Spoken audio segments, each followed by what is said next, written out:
السلام عليكم ورحمة الله وبركاته. ازيكم حبايبي؟ عاملين ايه؟ يا رب تكونوا بألف خير كده دايما يا رب. معاكم مطبخ ام موجي.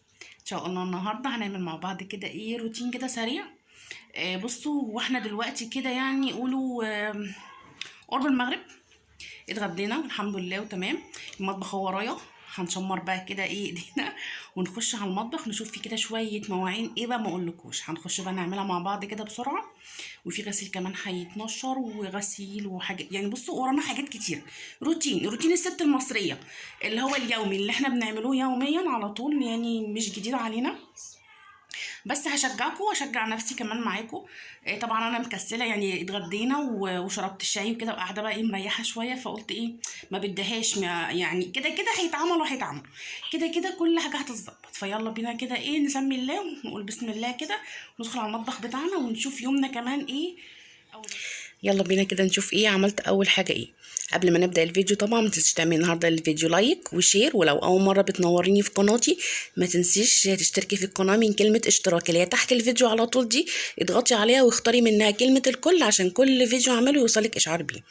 يلا كده بقى نسمي بسم الله ونشوف عملنا ايه اول حاجه. بصوا بقى، انا اول حاجه دخلت كده على الغساله زي ما قلت لكم، انا كان عندي غسيل حطاه في الغساله دوره غسيل كنت بغسلها وخلصت الحمد لله يعني. فقلت بقى خلاص اشيلها، يعني شلتها خلاص وهنشرها وهحط ايه غسيل غيره. تمام. طبعا انا بسيب الغساله تريح، يعني انا كنت غسلاه من الصبح مثلا، يعني على العصر كده، مش الصبح قوي، على العصر وخلصت يعني وكده وريحت كمان بدل ما كنت حضرت الغدا وغديتهم وكده. فرحت مطلعاه بقى، قلت بقى خلاص بقى اطلعه، وكان عدى يعني وقت ساعه، يعني سبتها تريح. ما ينفعش طبعا ان انا اطلع دوره غسيل واحط دوره وراها على طول، لا بسيبها تريح. حطيت الغسيل بتاعي وحطيت المسحوق. بصوا انا بحط المسحوق كده على الغسيل، مش بحب احطه في الدرج، بحب احطه كده على الغسيل على طول، ايا كان بقى نوع المسحوق ايه، لو جل او بودره يعني كده اي حاجه. وحطيت هنا كمان معايا حبه كوركس الوان، وحطيت كمان معطر الهدوم. تمام، اي نوع بقى معطر هدوم عندك، انا بحب احطهم كده. بيدي ريحه حلوه كده، لو ما حطيتيه كده على الهدوم على طول بيدي حاجه كويسه ونتيجه كويسه. تمام. انا هنا هظبط بقى البرنامج بتاعي، انا هختار يعني غسله عاديه خالص. تمام، وهي بقى بتاخد الميه وبتسحب كل حاجه.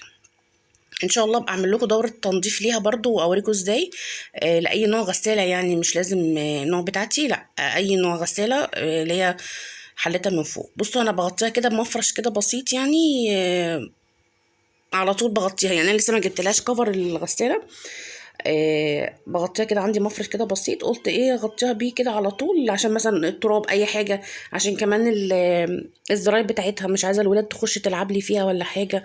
فانا بحميها، يعني هي طول ما هي شغاله او مش شغاله بفرش عليها المفرش ده كده، بحيث ان هي مثلا تبقى حاميها من كل حاجه، من اي تراب بقى، من اي حاجه، عشان برضو ايه الزراير بتاعتها ما يجيلهاش تراب او اي حاجه. تمام. لحد بقى اما بنزل يعني وكده واجيب لها كفر او حاجه، عشان انا لسه ما جبتلهاش. خدت بقى الغسيل بتاعي اللي كان في الغساله اللي انا كنت غسلاه اول دوره، وقلت بقى انشره اول حاجه، اخلص منها كده الغسيل قبل ما ادخل بقى ايه على بقيه اللي ورايا. اكون مثلا إيه يعني نشرته الاول وخلصته، تكون دوره الغسيل اللي هي برضو ايه تتغسل تكون خلصت برضو نشرها، اكون خلصت بقيه اللي ورايا في الشقه جوه. تمام. هو ده كان، بصي هو روتين كان يومي كده بالليل، يعني انا بعد ما خلصت يومي الصبح، طبعا بعد ما روقت الشقه وعملت الغدا وغديتهم كمان وخلصنا كمان وشربنا الشاي وتمام وخلاص كل حاجه، فقلت لا مواعين بقى الغدا لازم تتعمل، انا ما اعرفش انام غير لما يكون يعني ايه المطبخ بتاعي نضيف. تمام. بصوا بقى كميه المواعين دي كلها ما كانش ينفع ان انا اعدي يعني يومي من غير ما تخلص، مش هعرف ابيتها لتاني يوم. دي كانت بقى مواعين الغدا واللي كان مثلا عايز بقى عصير، كان عايز شاي، اللي عايز كان قهوه، عملت لهم كل حاجتهم يعني اليوم ده. فطبعا كان بصوا كميه مواعين عايز تخلص، هتخلص يعني هتخلص. انا قلت اعمل بس الشاي واريح واقوم ايه ساعه كده اريحها يعني، وبعد كده اقوم اكمل ايه بقيه اللي ورايا كله. ما اعرفش انام غير لما يعني ممكن او ماشي انام يعني يوم يعدي مثلا ويكون مثلا في الحوض مثلا كوبايه كوبايتين مطرح مثلا العشاء، مطرح مثلا عملت شاي بلبن بالليل كده، لكن مش بكميه المواعين دي كلها، ما كانش ينفع، لازم ايه اشيلها. اول حاجه كده بصوا حطيت صابون سائل في العلبه بتاعت اللي انا بغسل فيها المواعين. وبعد كده كان عندي شويه عصير كده في الشفشه، دول رحت حطهم في كوبايه وشلتهم في التلاجة.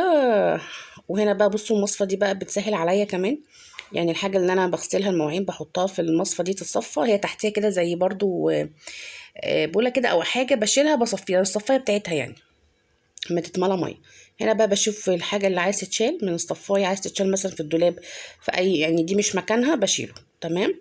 وبسيب برضو تحت ايدي كده برضو كام حاجه في الصفايه عشان لو عوزتها. هنا كنت عامله لهم بصوا كيكه بالشوكولاته، كان دول المتبقيين يعني، فقلت احطهم في طبق وامسح ايه واغسل بقى الصينيه خلاص. اهو اغسلها برضو هي كمان احطها في الحوض كده. بصوا اشوف بقى اللي عندي كله في المطبخ عايز يخلص بقى، اي حاجه بقى عايزه تتغسل بقى هشوف برضو في التلاجة لو في حاجه برضو عايزه تتغسل، حاجه قديمه حاجه مش عارفه ايه كده. برضو يعني ما دام دخلت المطبخ لازم بقى اخلصه من كل حاجه يعني، اي حاجه وكل حاجه بقى عايزه تتغسل فيه. تمام. هنا بقى جبت الفوطه دي بنشف عليها المواعين. بصوا هي حلوه قوي يعني عجباني، آه، كانت حلوه قوي الصراحه، كانت جميله يعني. مش انا الصراحه اللي جايباها، انا جايلي هديه. بس حلوه يعني الصراحه جميله جدا عجباني، لما بحط عليها مواعين وكده بتنشفهم لي، يصفوا يعني عليها. وبعد كده بحطهم بقى في حاجتهم بقى، يعني بحط جزء هنا لما يكون مواعين كتير، بحط جزء كده على في الصفايه اللي جنبي دي الناحيه التانية، اصفي فيها، وجزء كده على الفوطه برضو ايه يتصفى ميته او اي حاجه. وبعد ما يتصفى مثلا اروح اخدها بقى حاطاه مثلا في دولاب المطبخ، يعني اشوف كل حاجه مكانها فين واشيلها. تمام. مش بفضل سايباها طبعا كده ايه على على الفوطه. هنا بقى بدات اغسل بقى ايه الاطباق والحاجه بتاعتي، وابتدي احطها كده على الفوطه اصفيها. زي ما قلت لكم هحط جزء هنا وجزء هناك. تمام. هي المواعين كانت كتير وكده اليوم ده، كانت فرهضه بالنسبه لي. ساعات كده الواحد بيبقى صاحي من النوم مش قادر يعمل اي حاجه غير يا دوبك ان انا هعمل الاكل بس وخلاص، او ان انا هعمل ايه حاجات اليوميه. في حاجات ما بقاش قادره اعملها، مثلا انا عشان كمان عندي الضغط بيبقى عالي دايما، وساعات ببقى صاحيه مصدعه، يعني ببقى صاحيه عندي صداع جاهز، مش اللي هو مثلا نزلت ورحت وجيت فعشان كده جالي صداع، لا ببقى صاحيه بيه. فبتبقى دماغي تقيله عليا وعندي صداع جامد بيبقى نازل كمان على عيني ومش قادره. فيا دوبك بقى بعمل الغدا مبقاش قادره. فانا قلت يا دوبك هعمل الغدا واغديهم واريح بس شويه يعني ساعه كده واقوم اشوف اللي ورايا. انا مش من النوع اللي انا اسيب الحاجه لتاني يوم وتالت يوم، لا لا لا. ممكن بقى تاني يوم دي اسيبها غصب عني، ممكن تحصل كمان، انا مش يعني، بس يعني لو كنت بقى تعبانه جدا مش قادره خلاص يعني جسمانيا تعبانه تعبانه فعلا. لكن كده لا، انا قلت اريح واقوم اكمل اللي ورايا، والحمد لله ربنا يعيننا جميعا يا رب. انا بقى كنت بغسلهم بقى. بصوا عايزه اخلص نفسي. طبعا انا مجريه لكم الفيديو، مش مخليه يعني عادي عشان ما تزهقوش كمان، لان هو بصوا غسيل مواعين انتوا عارفين بيبقى بياخد وقت كمان. بس والله كله بيعدي يعني، عارفه لما يكون وراكي حاجه كده اصلا هتتعمل، فايه قومي نشطي نفسك لو وراكي حاجه كده زيي، يلا قومي كده زي الشطوره واعمليها. انا هو قلت انشطكم برضو كده ايه، اعمل لكم فيديو كده ايه روتين، انشط نفسي وانشطكم برضو ايه، بحيث ان احنا نخلص اللي ورانا، لان كده كده زي ما قلت لكم هيخلص هنعمله. ربنا يقوينا جميعا يا رب ويعيننا ويفرحنا باولادنا يا رب كده. ويا رب كل حد نفسه في حاجه يحققها، يعني اللي كان نفسه في اي حاجه يحققها يا رب. يا رب ينجح ولادنا جميعا ويوفقهم في حياتهم يا رب، وتبقى حياتهم احسن من حياتنا يا رب كده. مستقبلهم يبقى احسن، ايامهم تبقى حلوه يا رب كده، والدنيا تبقى جميله معاهم. ربنا يعينهم جميعا بجد على اللي جاي وعلى حياتهم المستقبليه يا رب، ويوفقهم وينجحهم كده، وكل اللي نفسه في حاجه يحققها يا رب. اللهم امين يا رب العالمين كده ايه. اي حد نفسه في اي حاجه يا رب حققها له يا رب. انا بصوا كنت بشوف بقى ايه الحاجه ايه، خلاص الفوطه ما كانتش هتكفي، فقلت الحاجه اللي خلاص اللي صفت ميتها يعني اتصفت خلاص، اروح حاطاه في المطبقيه عندي كده فوق، المطبقيه ستانلس وكده. فانا بحط بقى الحاجه اللي هي مثلا بتتصفى خلاص بحطها فيها بقى، يعني بعد كده زي ما بقول لكم كده بشوف الحاجه اللي اتصفت مكانها فين وبحطها عندي في المطبقيه بحط. لو حاجه مثلا اخدها من النيش بروح مثلا مسحها كويس طبعا قبل ما احطها في النيش يعني، واروح حطها تاني في النيش مثلا لو انا اخداها، بحيث ان هي ما تخشش النيش وهي مبلوله، عشان كمان هي ما تعملش ريحه، وكمان النيش برضو عندي خشب ما يبص وايه ويجرى له حاجه. تمام. يعني لو خدت حاجه بغسلها كويس قوي وانشفها وارجعها تاني. هنا بقى بصوا ايه خلصت كده ايه المواعين يعني، كملت بقى ايه شطفهم وكده وتصفيتهم، وقلت بقى اخش ايه على البوتاجاز بقى برضه عايز يتغسل ويتنضف. انا هنا بعمل اول حاجه بص بولع العيون البوتاجاز، بسيبها مثلا 5 دقايق او 4 دقايق تسخن بس كده معايا شويه، واجيب الباور بتاعي اللي انا بستخدمه واروح ايه رشه عليها. تمام. اي نوع باور عندك، يعني اي نوع، مش لازم نوع معين. تمام. بس تكوني مسخنه الاربع عيون عندك كويس قوي، وبعد كده تروحي رشاه عليه مسافه، بصي ترشيه وتروحي غسله، يعني مسحها على طول. انا ما سبتوش بصوا كتير. انا هنا مش عارفه اشيلها عشان هي سخنه طبعا. فانا بقى انا عندي هنا العيون كلها سالكه ما عدا العين الصغيره دي، مش ما بتطلعش خالص من مكانها. فانا مش عارفه اشيلهم بصوا عشان سخن طبعا، انا كنت مسخناهم. فبحاول كده بالفوطه ايه اشيلهم عشان طبعا ما اتلسعش، لان انا ياما بتلسع يعني. تمام. بصوا دي كانت ايه بقى، عايزه اطلعها وسخنه، والقماشه تقريبا كانت كمان مبلوله معايا، فما ينفعش. عارفه لو كانت فوطه ناشفه كانت طلعت. هنا بقى الصغيره دي عندي ما بتطلعش اصلا. فبصوا يا دوبك مسافه ما انا رشيت عليه الباور خلاص في ساعتها، ما سبتش باور عليه كتير ولا حاجه.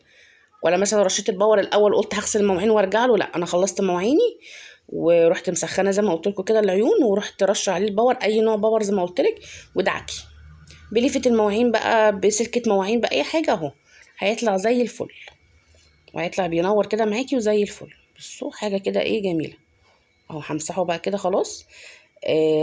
مسحته بقى كده بالفوطه، طبعا ايه تكون مبلوله عشان امسح طبعا الصابون اللي انا مسحته بيه. بصوا بقى بنشفه، بجيب فوطه او حته مثلا اي حاجه ايه تكون اي حاجه قطن عندك ناشفه وتروحي مسحه بيها. بصوا انا بمسحه كويس تاني برضو من الميه، لو في ميه بصابون طبعا، او لسه في صابون مثلا على الاستانلس عشان ما يصديش او حاجه. خلاص مسحته كويس، دي اول مره مسحته بقى بالفوطه. تاني بقى حاجه بصوا هجيب بقى حاجه انشفه بقى بيها. بجيب بقى كده مثلا عندك حته فانيلا، عندك اي حته حاجه قطن كده صغيره بتجيبيها. في ممكن فانيلات من بتاعه الواد مثلا بتظهر عليهم ولا حاجه قطن او حاجه، تروحي مقصقصاها كده وتروحي حطاها دي تمسحي بيها البوتاجاز. بصوا بمسحه مسحه كويسه قوي طبعا، بنشفه من اي نقطه ميه بيرجع بصوا زي الفل اهو. بصوا بيلمع ازاي، مسحته كويس قوي بحته القماشه اللي هي القطن اهو زي الفل. يا دوبك سخنت العيون ورشيت عليها اي نوع باور زي ما قلت لك، ومسحيه ونشفيه. بس اهم حاجه زي ما قلت لك تمسحيه بحاجه قطن او اي حاجه ناشفه عندك تكون نضيفه، تمسحيه. بصوا هيرجع بصوا مرايه، هيرجع معاكي كأنه لسه جديد اهو زي الفل. وغسلت برضو الحوامل دي تحت الميه في الحوض، غسلتها كويس برضو ونشفتها اهي، ورحت حطها تاني ايه عليه زي الفل، ولكننا عملنا حاجه اهو، رجعنا كل الدنيا زي الفل. وهنا كنت بص خلصت بقى كوم المواعين، قلت لكم زي ما ايه خلصتها. طبعا انا كنت مجايه لكم الفيديو عشان ما تزهقوش. بصوا خلصت كوم المواعين بتاعي بالمعالق بالكوبايات بكل حاجه، الحوض زي الفل خلص. بصوا بقى بتبقى دي راحه نفسيه ليا، لاي ست بيت انا عارفه هتشوف الفيديو ده هتبقى حاسه بيا. بصوا هنا بقى بقيه الحاجات الكبيره اللي كان الشفشه، الصينيه، الطبق الكبير، العلبه البلاستيك دي كله الطبق الكبير. بصوا بقول لكم حطيته هنا في المصفى عشان خفت احطه على الفوطه ولا حاجه يروح متزحلق، فاضمن ان انا هسوي يصفى هنا واروح مسحه وحطاه في النيش عشان انا كنت اخداه من النيش. تمام. دي بتبقى راحه نفسيه، اي ست بيت هتبقى حاسه بيا. ده بالنسبه لي بقى ما اقولكوش بقى، ده كده انا مبسوطه. ده كده بقى ايه، ده الانبساط بتاعي ان هو ايه، ان مطبخي نضيف طبعا. بوتاجازي بص زي ما قلت لكم ما شاء الله نضيف وكل حاجه. لمعته كويس زي ما قلت لكم، اعملوا بنفس خطواتي دي هيبقى زي الفل معاكم. والمواعين خلصت والحوض نضيف وكل حاجه، راحه نفسيه بقى. وهي الكيكه خلاص عملتها لهم، دي كانت يعني حاطه لهم في الطبق بقى خلاص على جنب كده. خلاص انا ممكن بقى ساعتها بعمل لي بقى كوبايه نسكافيه كده وخلاص بقى تمام. ما اقولكوش هو المطبخ نضيف. وجردل برضو باسكت الزباله برضو شلت الزباله لو كان في حاجه شلتها وحطيت كيس نضيف. وطبعا بغسل الجردل كويس قوي. ولو في عندك اي معتر او اي حاجه ممكن تحطي في باسكت الزباله، عشان لو ريحه الباسكت او اي حاجه بيدي برضو ريحه كويسه، يعني مش بيخلي فيه ريحه اي وحشه في المطبخ. تحطيه قبل ما تحطي الكيس وتسيبيه بيدي ريحه كويسه. تمام. والحوض اهو خلصته زي الفل، كل حاجه زي الفل. كان فاضل لنا بس ان انا بقى اروح ايه اخلص بقى ايه، اشوف دوره الغسيل كانت خلصت كمان. فهنشرها بقى ايه وهوريكم. بصوا كلها خلاص خلصت. خلصنا المطبخ وخلصنا كل حاجه، مواعيننا وحوضنا نضيف بصوا زي الفل. رحت بقى هنا ببصوا على المنشر بقى خلاص البلكونه، كنت خدت خلاص دوره الغسيل زي ما قلت لكم كانت خلصت الحمد لله، اللي انا كنت حطاها التانية. رحت بقى نشرتها. بصوا انا مليت المنشر دي كده دورتين غسيل.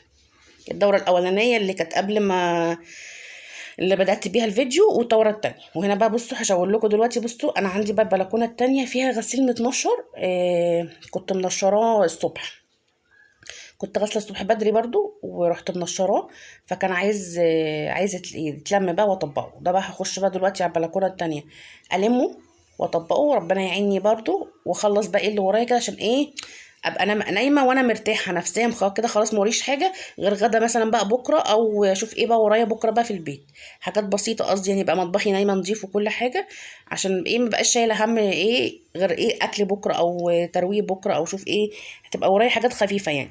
اهو بصوا البلكونه خلاص عمليه الغسيل كله. يا رب يكون النهارده الفيديو بتاعي عجبكم، ما تنسوش تشتركوا في القناه وتفعلوا الجرس وكومنتكم الحلو. اسيبكم في رعايه الله.